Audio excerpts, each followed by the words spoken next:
Estimados colegas, buenos días. Yo soy la doctora Carolina Artucio, presidenta del comité organizador. Estamos inaugurando el 38º Congreso Uruguayo de Cardiología CardioSUC 2022, principal instancia nacional de puesta al día y aprendizaje. Tendremos conferencias magistrales, simposios conjuntos con las sociedades amigas, mesas redondas, mesas de discusión de casos clínicos y participación interactiva de ustedes, los asistentes. Estamos reanudando las actividades de los comités de la sociedad y las cardioolimpiadas. Como novedad, hemos creado mesas más cortas, buscando mayor dinamismo de la propuesta, y le hemos comenzado con los comités de la sociedad simposios conjuntos con el objetivo de tener una visión integral de las distintas patologías desde las perspectivas de las subespecialidades para el cardiólogo clínico. No menos importantes son la presentación de los trabajos nacionales con los trabajos libres y los casos clínicos, con la premiación de los mejores. El Congreso es de ustedes, disfrútenlo.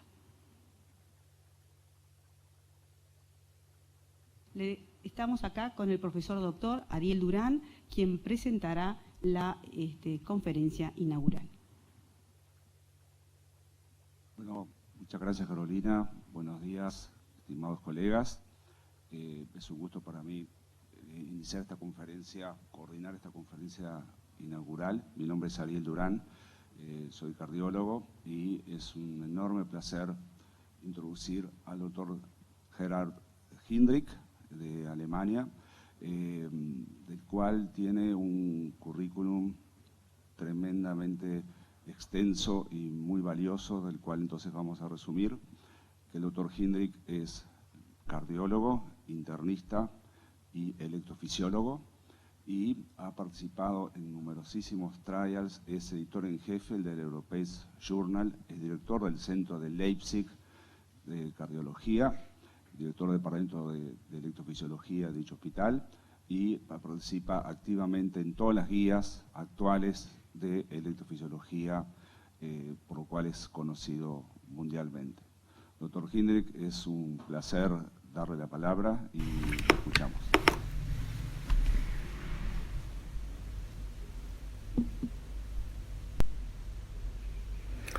Hola, estimados colegas en Uruguay. En primer lugar, ¿me oyen? ¿Me ven bien? Sí, lo estamos escuchando muy bien y también lo vemos. Excelente, sí, en buenas condiciones, excelente. Muchísimas gracias por invitarme. De más está decir que me hubiera encantado estar con ustedes en persona y les puedo garantizar que cuando haya otra ocasión, el año que viene, para mí será un privilegio visitar el hermoso país de Uruguay y compartir la gran hospitalidad de los uruguayos. Estuve en Uruguay hace un par de años y todavía tengo lindos recuerdos de esa visita. Considero un honor en particular que me permitan hablar en estos 20-25 minutos sobre algunos de los principales avances que yo veo en el campo de la medicina cardiovascular que tenemos cerca en el horizonte. Y yo creo que por un lado es difícil predecir el futuro. ¿Quién hubiera pensado que tendríamos una pandemia hace 3 años? Pero al mismo tiempo tiene sentido pensar en los desarrollos que tienen más probabilidades de ocurrir de aquí a 10 años. Soy electrofisiólogo, por lo tanto, hay una tendencia de sobrerepresentar la electrofisiología y la electrocardiografía en mi presentación y les pido por favor que me comprendan. Pero solamente quise presentar algunos ejemplos de lo que yo creo que va a ocurrir en el futuro. Por lo tanto, ¿qué es lo que vamos a ver a nivel mundial en el campo de la medicina cardiovascular? De más está decir que habrá un enorme aumento de la prevalencia de enfermedades cardiovasculares en los próximos años, independientemente de donde uno mire. En todos lados se verán aumentos derivados de las principales comorbilidades que son relevantes para el desarrollo de la enfermedad cardiovascular. La diabetes va a aumentar, la hipertensión, la insuficiencia cardíaca, las coronariopatías, todo eso va a aumentar, y eso debido al estilo de vida y por la edad. O sea que los sistemas de salud tienen que estar mejor preparados para poder enfrentar este reto mundial de lo que yo llamaría un tsunami de enfermedad cardiovascular que tenemos por delante. Si ustedes miran al lado derecho, estas son proyecciones que he tomado de una publicación reciente en el Lancet. La enfermedad cardiovascular será el principal impulsor en los estados de enfermedad que vemos con una perspectiva mundial.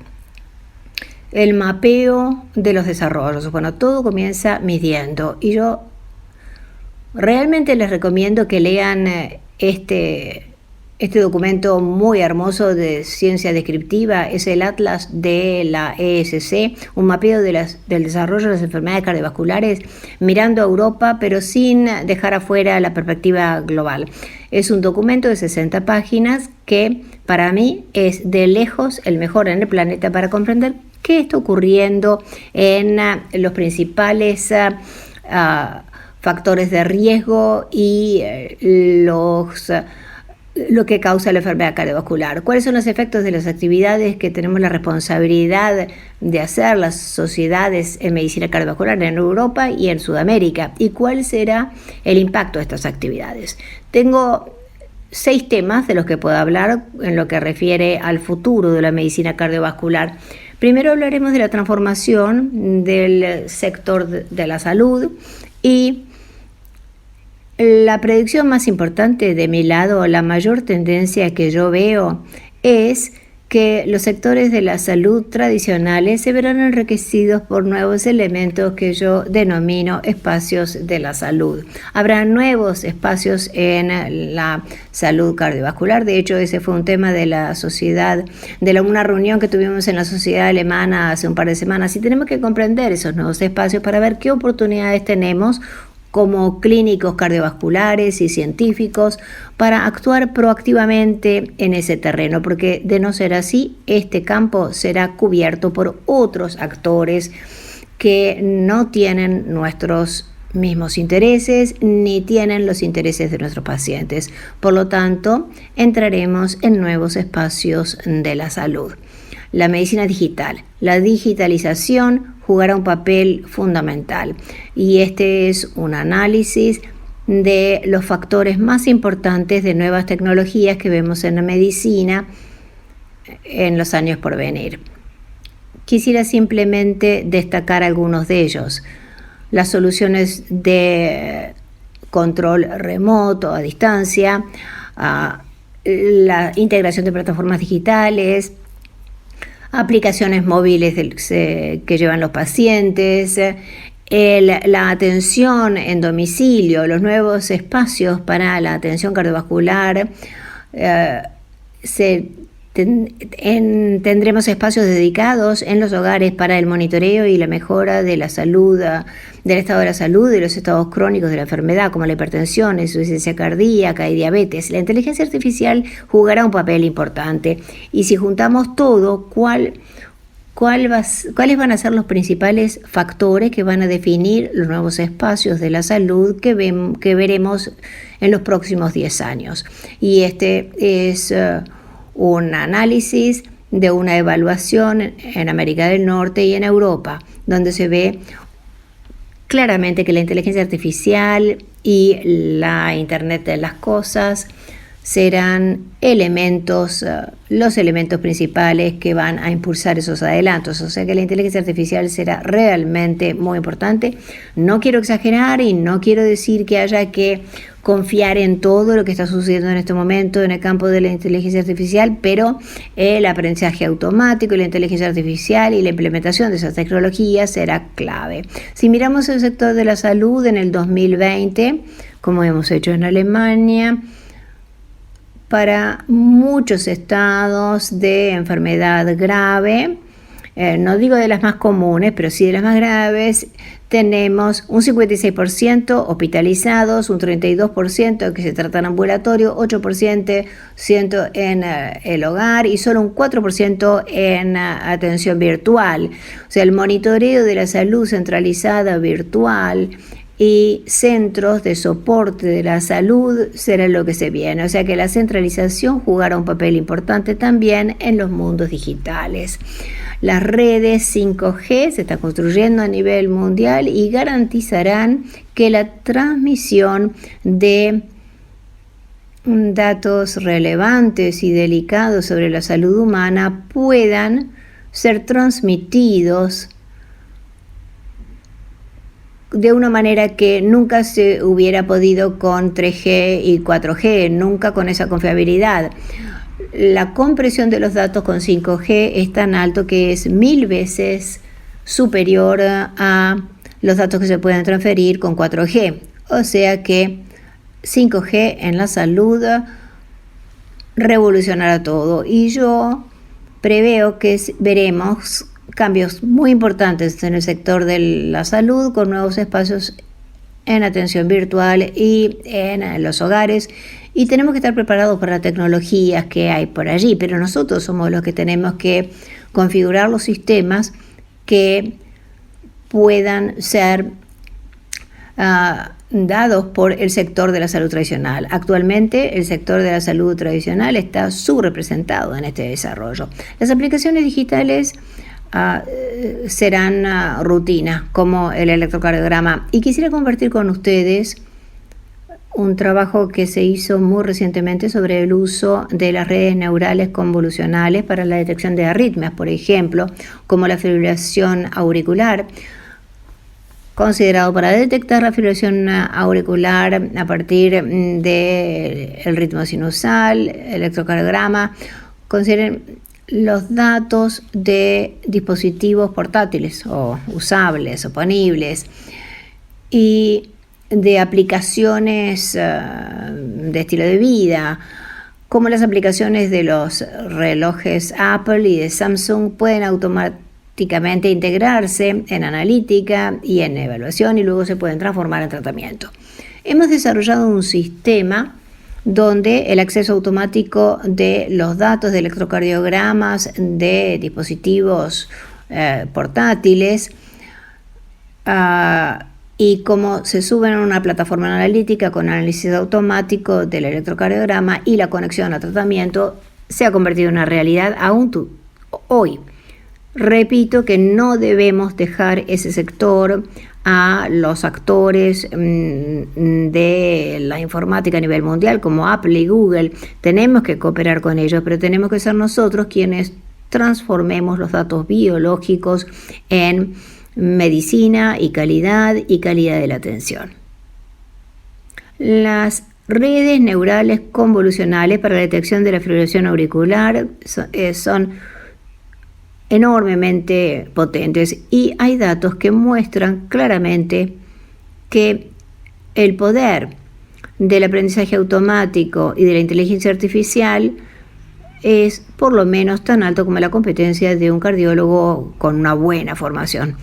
Es un poquito doloroso, estimados colegas, ver que estas aplicaciones, si el conjunto de datos está limpio y se ha implementado en el sistema de la manera correcta, estos sistemas son superiores al análisis humano del electrocardiograma. Hay dos puntos en particular que quisiera destacar que me impresionaron profundamente y que pienso que envían otra señal en la dirección que la inteligencia artificial y los algoritmos del aprendizaje automático van a revolucionar la medicina cardiovascular en los próximos 10 años.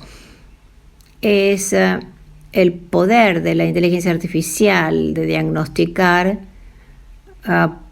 por ejemplo, una función del ventrículo izquierdo significativamente alterada a partir del electrocardiograma de superficie y detectar la fibrilación auricular del ritmo sinusal. Bueno, Este es trabajo de Peter Noseworthy de la Clínica Mayo, que es uno de los principales centros en el mundo trabajando con estas aplicaciones. Y esta diapositiva muestra la configuración del análisis de electrocardiogramas seriados evaluados con una red neural convolucional con respecto a la capacidad del electrocardiograma de ritmo sinusal de mostrar la fibrilación auricular. Este es el resultado y por favor observen ustedes el área bajo la curva al centro y la alta sensibilidad y especificidad para detectar la presencia de fibrilación auricular del electrocardiograma de ritmo sinusal. Este es el próximo paso. Es un gran paso, pero estoy seguro que se convertirá en una realidad en la aplicación clínica.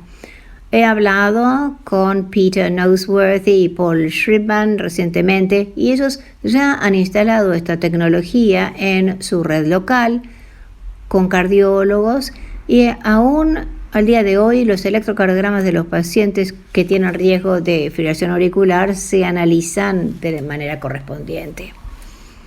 Predicción de la fracción de eyección del ventrículo izquierdo a partir del electrocardiograma, sí, es posible y repito, esto es trabajo del grupo de la Clínica Mayo que muestra que se puede abrir completamente nuevas puertas al usar estas tecnologías para la aplicación en la medicina cardiovascular.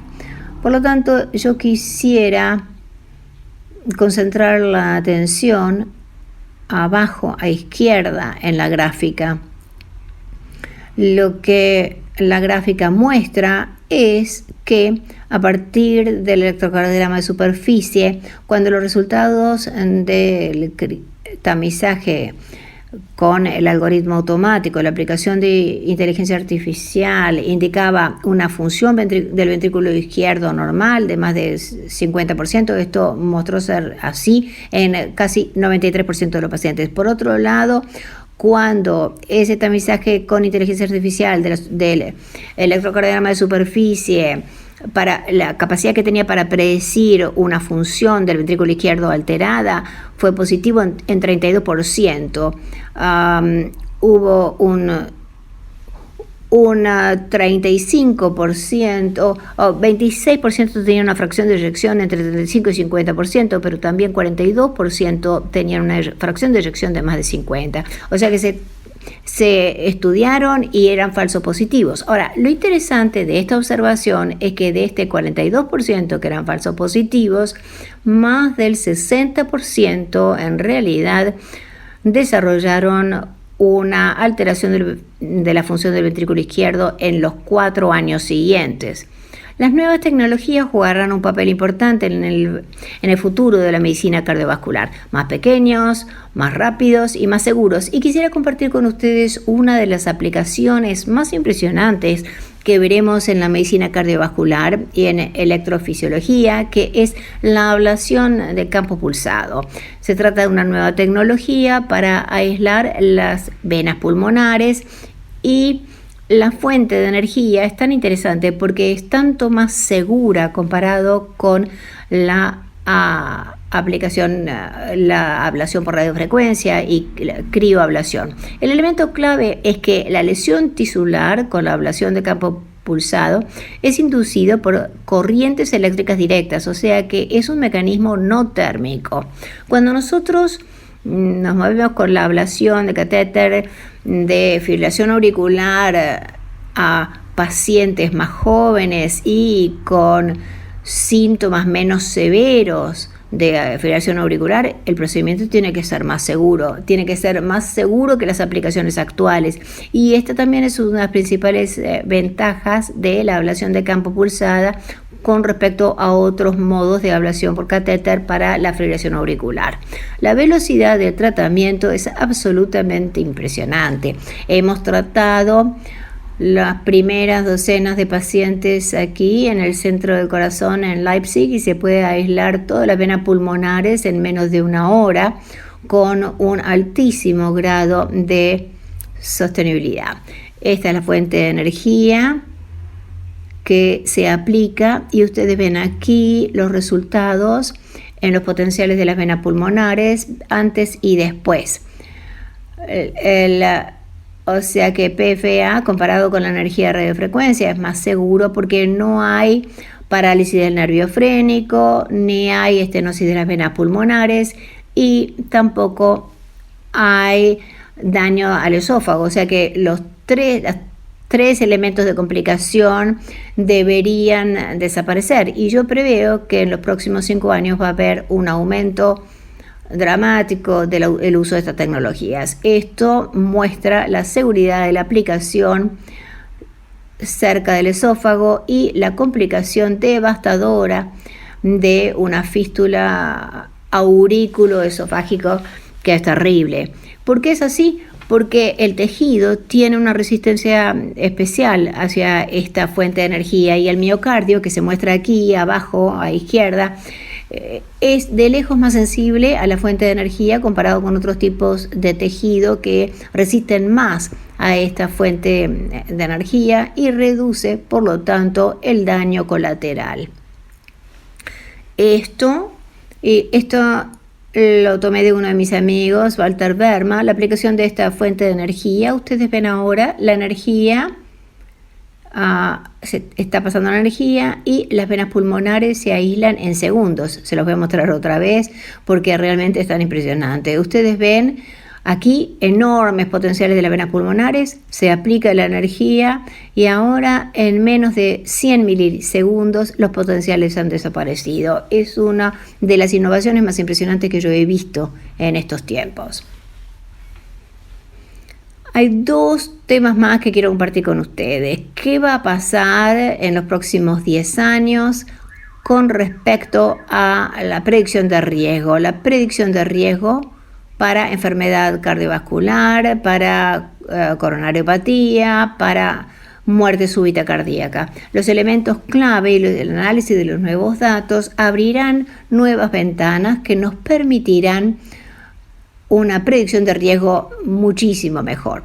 Además está decir que la muerte súbita cardíaca sigue siendo un evento dramático y pese a los beneficios que se podrían ganar con los implantes de cardiodefibriladores implantables individuales, no hemos hecho tantos mejoras. ¿Por qué es tan difícil predecir la muerte súbita cardíaca? Porque se trata de un evento raro y fatal, singular, que depende de riesgos dinámicos, y hay factores dependientes e independientes, genéticos, metabólicos, autonómicos, mecánicos o factores completamente externos que intervienen y además de una fisiología compleja y altamente vulnerable en los tiempos dinámicos en los que ocurre la muerte súbita cardíaca. Muy importante. Y hemos analizado junto con otros socios por el mundo los grandes juegos de datos con modos modernos de evaluar los datos para comprender mejor y poder predecir mejor la muerte súbita cardíaca. Y hemos utilizado aplicaciones de inteligencia artificial y aprendizaje automático. Quisiera compartir con ustedes el estado actual y la perspectiva para los próximos 6 años del proyecto Profit. Se trata de un proyecto público auspiciado por la Comunidad Europea con 24 millones de euros para comprender mejor la muerte súbita cardíaca, y la estrategia está en fase 1 y se están evaluando más de 220 los conjuntos de datos de más de 220.000 individuos, como se indica, para muerte súbita cardíaca. Y es para ver los predictores de riesgo. Es el ensayo clínico de mayor tamaño con casi 4.000 pacientes. Quisiera compartir con ustedes la fase 1 del Profit y luego veremos en el futuro la fase 2 y fase 3 que probablemente comencemos a principios del año que viene. Hemos observado 225.000 observaciones de 19 conjuntos de datos diferentes y hemos evaluado estos conjuntos de datos con un modelo de intercambio de programas que se introdujo en un metaanálisis, y este metaanálisis se analizó con 2 modelos estadísticos tradicionales avanzados en la fase 2. También analizamos los datos de la resonancia magnética para la predicción de la muerte súbita cardíaca, y quisiera comentarles que pienso que la resonancia magnética jugará un papel importante en la estratificación de riesgo en el futuro.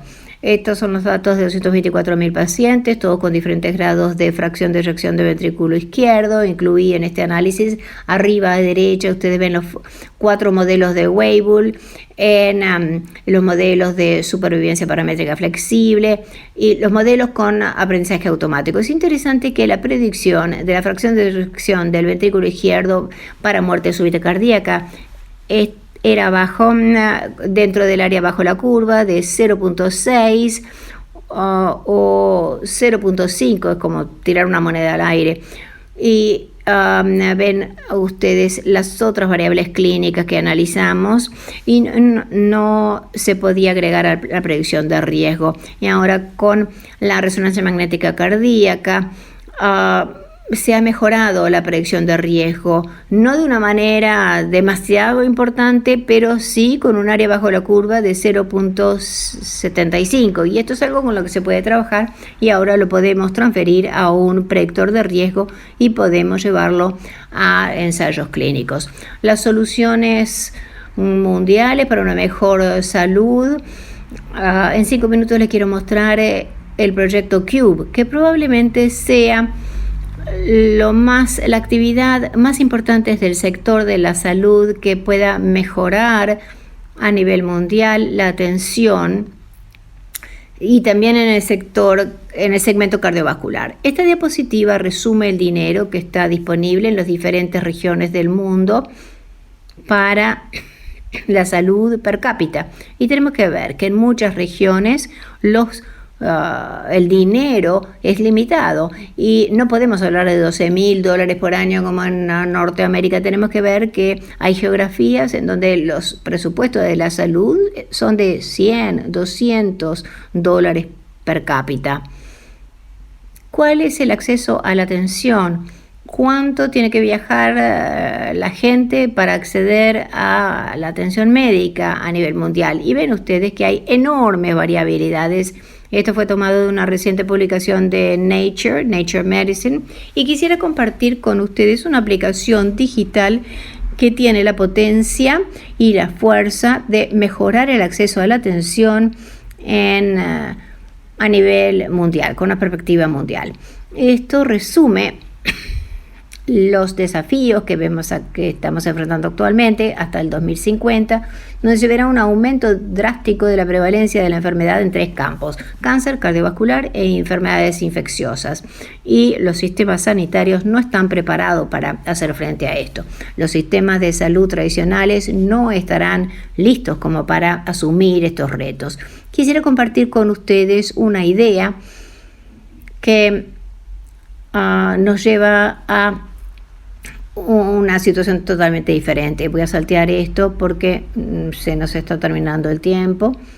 Quisiera compartir con ustedes la idea de la conexión de aplicaciones digitales con telemedicina y la disponibilidad física de centros de tratamiento y diagnóstico pequeños. Eso es lo que se llama el proyecto CUBE, Care for You to Be. Se basa en aplicaciones digitales, se basa en la autoevaluación y en pequeños centros diagnósticos a los que se pueda llegar para más diagnóstico y tratamiento. Si nosotros observamos el sector de la salud en muchas regiones en el mundo, vemos que hay carencias importantes que hay que solucionar. Una de ellas es que los costos son muy altos y que los presupuestos para la salud son limitados en muchas regiones.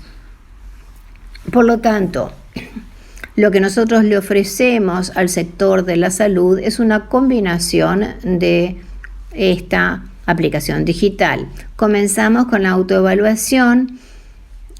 En las aplicaciones digitales 28 estados de enfermedades frecuentes que ya han sido mapeados y que están listos para analizarse por autoevaluación con conexión a hospitales digitales, o sea que no va a haber contacto físico, solamente hospitales digitales. Y cuando sea necesario un contacto físico, entonces se le aconseja al paciente que vaya a pequeñas unidades donde se le puede hacer más diagnóstico y tratamiento. Por lo tanto, bueno, estos eran los temas principales de lo que quería hablar y mis predicciones más importantes para los próximos 10 años en el campo de la medicina cardiovascular. Yo creo que hay 3 elementos que van a estar a la vanguardia y que van a estar impulsando y que hay que prestar atención. Por un lado, la ambulantización, más pacientes con tratamiento ambulatorio, tratamiento en el hogar y tratamiento virtual. Entonces, antes de este centro de concentración, hay que construir los tipos, hay que incorporar los tipos digitales y no digitales de la medicina, y la digitalización es la herramienta más poderosa para mejorar la calidad de atención. Muchas gracias por su atención.